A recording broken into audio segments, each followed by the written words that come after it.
can control things that the software will try to do automatically, and by hand digitizing it, we can actually reduce the stitch count,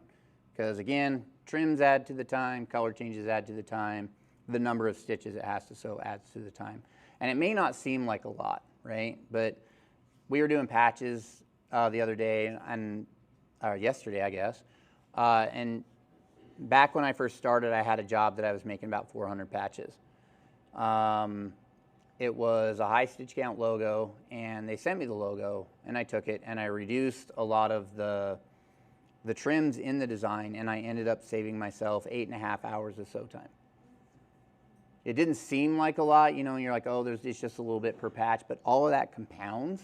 on how many things you have to run, and you can really cut out a lot of time that can be wasted.